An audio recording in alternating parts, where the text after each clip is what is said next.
এক বুতল বাবার সন্ধান পেলাম। বুতলে করে সবাইকে পোড়া পানি দেয় বলে এই নাম রাখা হয়েছে। কাজের সাথে নামের দারুণ সার্থকতা বলা চলে। উনার পোড়া পানি খেলেই নাকি সব সমস্যার সমাধান। উনার আস্তানা আমার বাড়ির পাশেই। আমার এক বন্ধুর সংসারে ছেলে মেয়ে হচ্ছে না। বন্ধুর অনুরোধে তার জন্য বুতল বাবার পোড়া পানি আনতে গেলাম। সেখানে গিয়ে বাবার অবস্থা মুঠেও সুবিধার ঠেকলো না। বিশাল এক বটগাছের নিচে উনি 90% হয়ে বসে আছেন। ভাগ্যিস অতি গোপন স্থানে গেরুয়া বেঙ্গেল লুঙ্গি পেঁচানো আছে, হাতে একটা লাঠি। বাবা মাটির দিকে তাকিয়ে হালকা মাথা দুলাচ্ছেন আর ফিসফিস করে কি যেন জপ করছেন। বুতল বাবার পাশে উনার নিবেদিত বক্তকুল মাথালের মতো দুলতে দুলতে আগরবাতির দুয়া ছড়াচ্ছেন।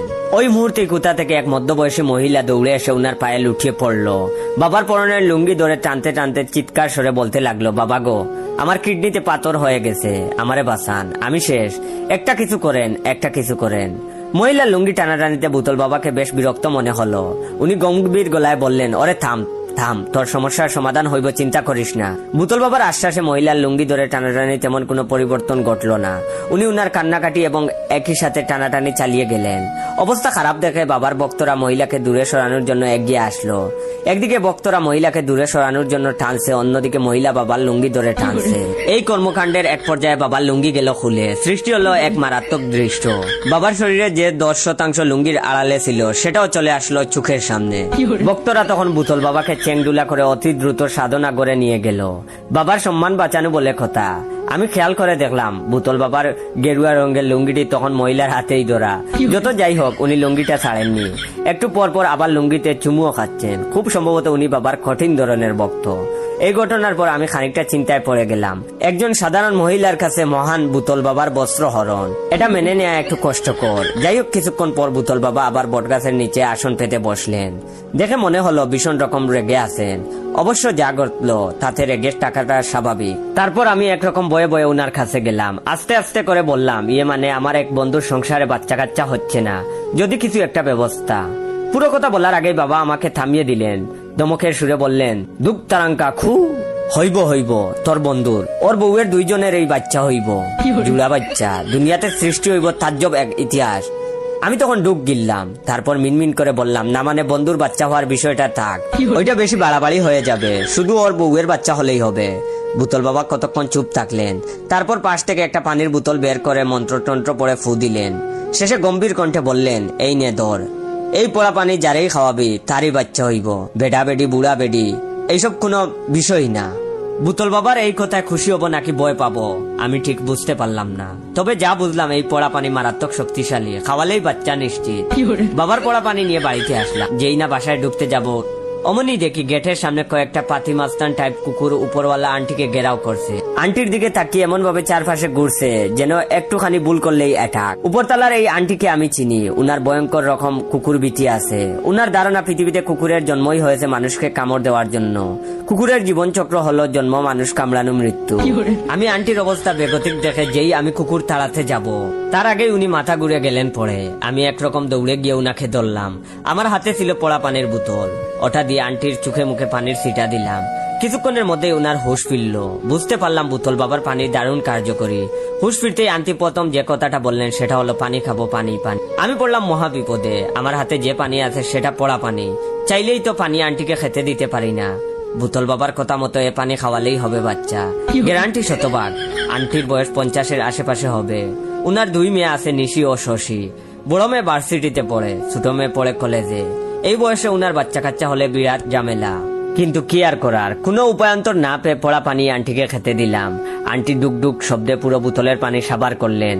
কিছুক্ষণ পর আন্টির মেয়েরা উনাকে ধরে টেনে বাসায় নিয়ে গেল। আমি চলে আসলাম আমার বাসায়। ঘটনাটা এখানেই শেষ হতে পারতো, কিন্তু তা হলো না। বুতল বাবার পানিতে আন্টির হুঁশ ফিরলেও টেনশনে আমার হুঁশ হারানোর উপক্রম হলো। মাথা ঘুরতে থাকলো। বুতল বাবার যে শক্তিশালী পোড়া পানি উনাকে খাইয়েছি, যদি সত্যি সত্যি উনার বাচ্চা কাচ্চা হয়ে যায়, ইয়া মাবুদ, বিশাল একটা কেলেঙ্কারি হয়ে যাবে। শেষমেশ সহ্য করতে না পেরে দিন 2-1 পর আন্টির বাসায় উপস্থিত হলাম। বাসায় ঢুকতেই দেখি আন্টি হুরুত হুরুত বমি করছে। উনার 2 মেয়ের চিন্তিত অবস্থায় উনার পাশে বসা। এই দৃশ্য দেখার পর আমার মনের খচখচ আরো 3 গুণ বাড়লো। উনার বড় মেয়ে নিশি আমাকে ডেকে সোফায় বসতে বলল। বয়ে বয়ে আমি সোফায় বসলাম। মুখে শতভাগ মিথ্যা হাসি নিয়ে আস্তে আস্তে বললাম, আন্টি এখন কেমন আছেন নিশি? নিশি তখন মন খারাপ করে বলল, আর বইলেন না ভাইয়া, সেদিন মাথা ঘুরে পড়ার পর থেকে কি যেন হলো মায়ের, কিছুই বুঝতে পারছি না। শরীরটা দুর্বল, বারবার শুধু বমি করছেন, আবার মাঝে মাঝে টকও খেতে চাচ্ছে। এই ঘটনা শোনার পর আমার গলা শুকিয়ে কাঠ হয়ে গেল। মনে হলো যেন ডুব গিলতে পারছি না। বুঝার আর বাকি রইল না কি করতে চলেছে। তার মানে বুতল বাবার পড়া পানি আসলেই কাজ করা শুরু করছে। হায় রে, এবার কি হবে?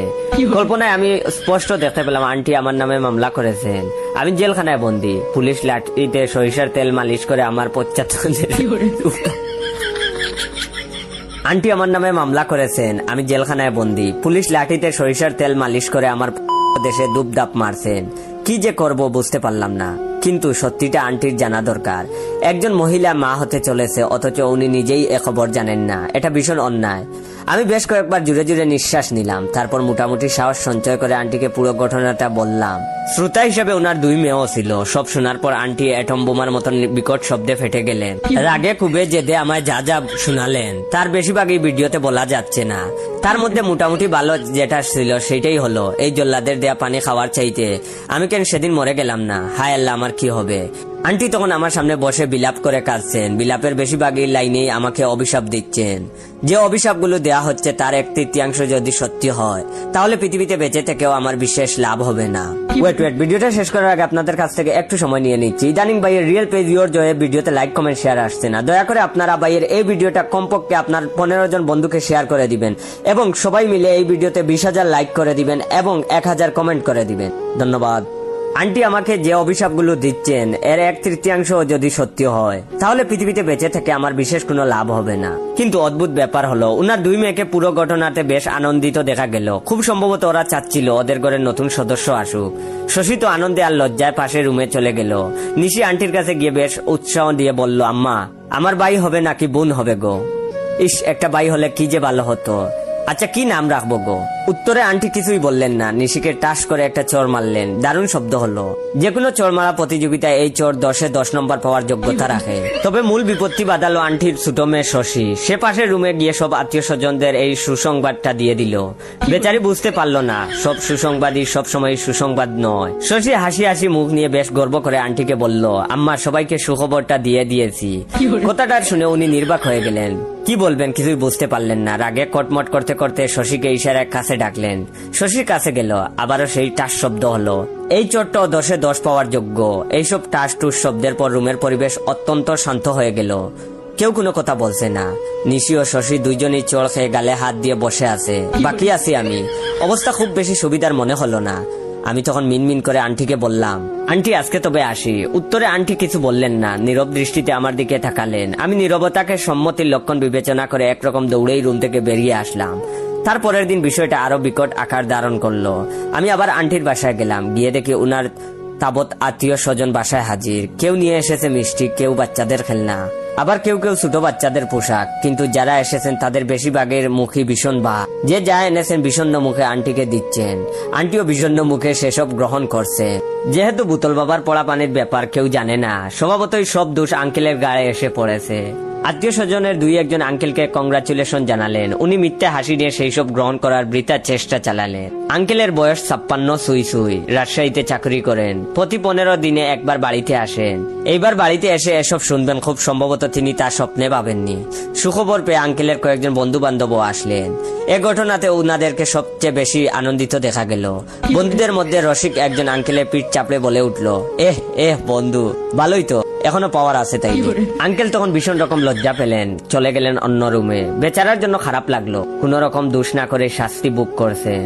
আত্মীয় স্বজন সবাই যাওয়ার পর সন্ধ্যার দিকে শুরু হলো নতুন এক জ্বর। হুট করেই আঙ্কেল বেঁকে বসলেন। রাগে খুবই আন্টিকে ডিভোর্স দেওয়ার সিদ্ধান্ত নিলেন। বুতল বাবার পানি খাওয়ার কারণে বাচ্চা হওয়ার বিষয়টা উনি ঠিক বিশ্বাস করতে পারলেন না। উনার ধারণা আন্টির সাথে অন্য কারো সম্পর্ক আছে, কঠিন প্রেমের সম্পর্ক। যে প্রেম স্বর্গ থেকে আসে আবার মর্গে চলে যায়। উনি রাগী গলায় বললেন, এইসব পোড়াপানির গল্প আমার সাথে চলবে না, ডিভোর্স দিয়ে দেব, মামলা ডিসমিস। পরে কইর লীলা খেলা। এইসব শুনে আন্টি আবারও বিলাপ করে কান্নাকাটি শুরু করলেন। এক পর্যায়ে আন্টি হুট করে বলে উঠলেন, এ জীবন আমি আর রাখবো না, এক্ষুনি ছাদ থেকে লাফ দিব। আমি তখন আন্টিকে থামালাম। ধীরে সুস্থে বললাম, আন্টি, এই কাজ ভুলেও করবেন না। এই বিল্ডিং 2 তলা থেকে জাপ দিলে মরার সম্ভাবনা খুবই ক্ষীণ, তবে হাত পা ভাঙবে এটা নিশ্চিত। এতে আপনার ঝামেলা বাড়বে, আজীবন হুইল চেয়ারে করে চলাফেরা করতে হবে, খাওয়া গোসল বাথরুম এসব হবে নানান সমস্যা। উঁচু বিল্ডিং হলে জাপের ব্যাপারটা বাবা যেত।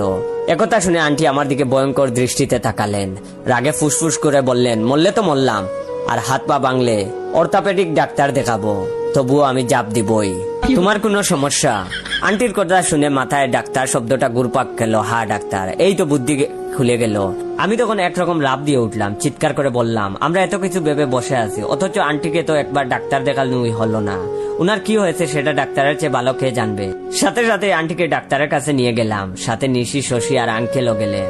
ডাক্তার প্রয়োজনীয় পরীক্ষা নিরীক্ষা করলেন। ফলাফল আন্টির গ্যাস্ট্রিকের সমস্যা এবং প্রেশার লো। গ্যাস্ট্রিক বেড়ে যাওয়াতে কিছু খেতে পারতেছেন না, বমি বমি লাগছে, আর প্রেশার লো হওয়ার কারণে মাথা ঘুরছে। এই খবর শোনার পরপরই আন্টির পাওয়ার গেল বেড়ে। উনি প্রথমে আঙ্কেলের শার্টের কলার চেপে ধরলেন। ডাক্তারখানারা বাকি খুব উৎসাহ নিয়ে আন্টির দিকে তাকালেন। আন্টি রেগে আগুন হয়ে বললেন, বুড়া বয়সে ডিভোর্সের শখ জাগছে না? আমারে সন্দেহ, আমারে বাড়িতে গিয়ে এখন তোমার ডিভোর্সের রস বের করব। আঙ্কেলের ডিভোর্সের রস বের করার উদ্দেশ্যে আন্টিরা বাড়িতে গেলেন। আজকে আঙ্কেলের খবর আছে। আমার মাথায় তখন বাংলা সিনেমার একটা বিখ্যাত গান বাজলো, আজ পাশা খেলবো রে শাম। তারপর আমি চলে আসলাম বাসায়, দুপ করে খাটে পড়লাম। আহ শান্তি, বুকের উপর থেকে যেন বিশাল একটা পাথর সরে গেল। আল্লাহর কাছে মাপ চাইলাম, কারো কোনো উপকারে আমি আর নাই।